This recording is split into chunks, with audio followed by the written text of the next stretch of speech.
समय से पहले विधानसभा चुनाव कराने की अटकलें खारिज हो गई है, क्योंकि अभी अभी कैबिनेट का विस्तार हुआ है। बीजेपी कोटे के 7 विधायकों को राज्यपाल ने राजभवन में मंत्री पद की शपथ दिलाई है। बीजेपी कोटे के 7 विधायक मंत्री बनाए गए हैं और ऐसे में उन तमाम अटकलों को विराम लग गया है जिसमें समय से पूर्व चुनाव कराने की बात कही जा रही थी। जो 7 विधायक मंत्रिमंडल में शामिल किए गए हैं उनमें है कृष्ण कुमार मंटू, विजय मंडल, राजू सिंह, संजय सरावगी, जीवेश मिश्रा, सुनील कुमार, मोतीलाल प्रसाद। तो ये 7 विधायक मंत्रिमंडल में शामिल हुए हैं। तो ये शपथ ग्रहण समारोह की अलग अलग तस्वीरें आपको हम दिखा रहे हैं।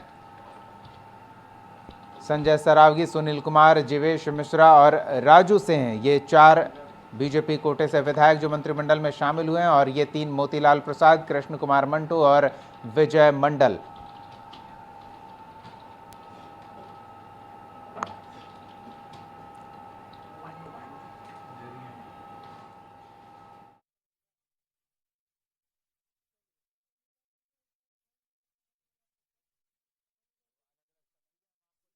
हैं और 7 बीजेपी कोटे के विधायक मंत्रिमंडल में शामिल कराए गए हैं। और ऐसे में आपको बता दें कि अलग अलग जाति वर्ग को मंत्रिमंडल में प्रतिनिधित्व देकर चुनाव से पहले उस वर्ग विशेष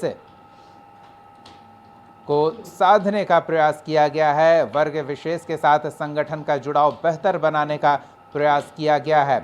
ये सियासी समीकरण को लेकर विश्लेषक अपनी अपनी राय जाहिर कर रहे हैं, लेकिन उप मुख्यमंत्री सम्राट चौधरी इस विषय पर क्या राय रखते हैं मंत्रिमंडल विस्तार को लेकर, उनसे हमारे सहयोगी ने खास बातचीत की। सुनिए क्या कह रहे हैं सम्राट चौधरी। विस्तार हो गया है। विस्तार के बाद डिप्टी सीएम सम्राट चौधरी जी बाहर निकले हैं, उनसे बात करते हैं। आज मंत्रिमंडल विस्तार हुआ है, नई ऊर्जा के साथ नए मंत्रिमंडल। हाँ, माननीय मुख्यमंत्री जी ने 7 लोगों को मनोनीत किया है। सभी लोग आज ओथ लिए हैं, अब बिहार के विकास में काम करेंगे। और जिस तरह से कहा जा रहा है कि अंतिम 6 महीने में विस्तार का क्या मतलब है, आरोप लगाया जा रहा है। जिसको ये कहना है कहने दीजिए, इससे क्या फर्क पड़ता है। ये थे सम्राट चौधरी जी, जिन्होंने स्पष्ट रूप से मंत्रिमंडल विस्तार को लेकर के बहुत सारी बातें कही। कैमरामैन सुनील के साथ राजीव रंजन, कशिश न्यूज, पटना।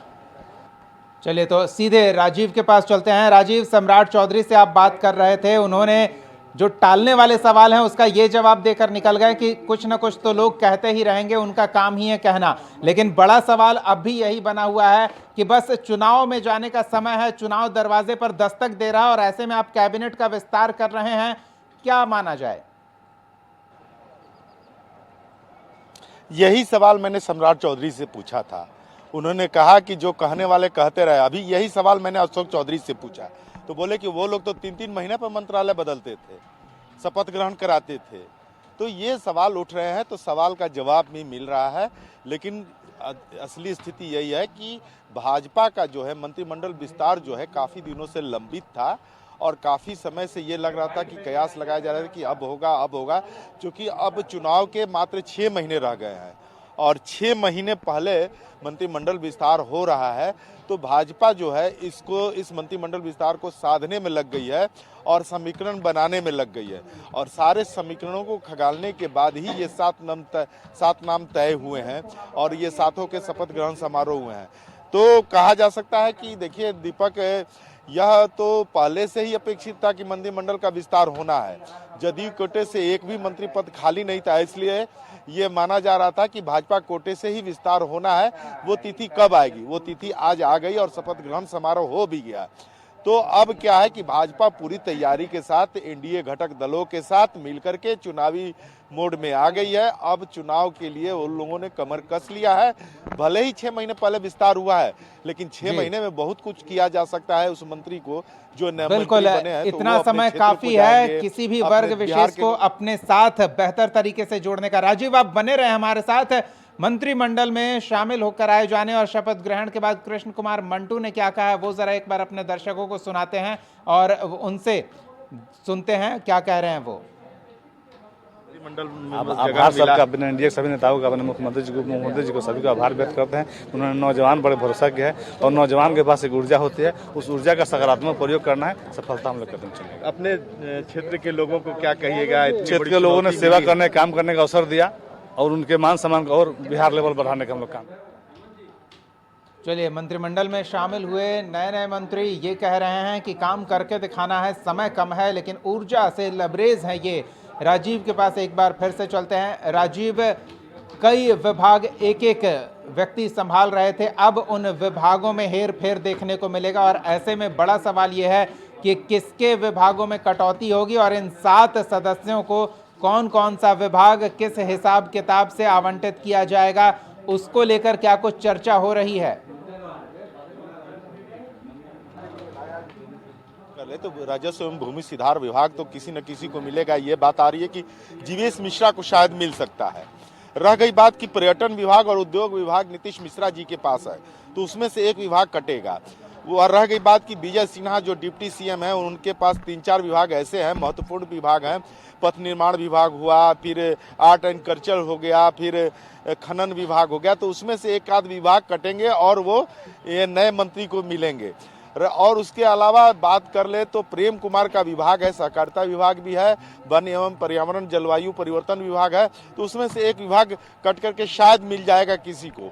तो इस तरह से ये जो समीकरण बने हैं और 7 मंत्रियों ने जो शपथ लिया है, तो इसमें ये सारे विभाग समाहित होंगे और कुछ लोगों के विभाग कटेंगे। ये तो बात पहले से ही तय है, चूंकि बहुत सारे लोगों को एक्स्ट्रा विभाग यानी कि अतिरिक्त विभाग मिला हुआ था और महत्वपूर्ण विभाग मिला हुआ था, तभी तो 7 पद खाली थे। 7 पद खाली होने का मतलब ही है कि कोई ना कोई ऐसा मंत्री है जिसके पास कुछ महत्वपूर्ण विभाग एक्स्ट्रा है। वो एक्स्ट्रा विभाग अब वापस लिए जाएंगे और नए मंत्री बनेंगे, तो ये बड़ी बात है। और मैं चाहूँगा कि जरा सा वो भीड़ भी दिखाइए कि नए मंत्री बने हैं। हम लोग वो दिखाते हैं कि मोतीलाल प्रसाद जो हैं वो बने हैं और उनसे ही बात करने की कोशिश करते हैं। मैं चाहता हूँ कि मैं उनसे बात करूँ, तो दीपक थोड़ा सा इंतजार करते हैं। बिल्कुल बिल्कुल बिल्कुल बिल्कुल।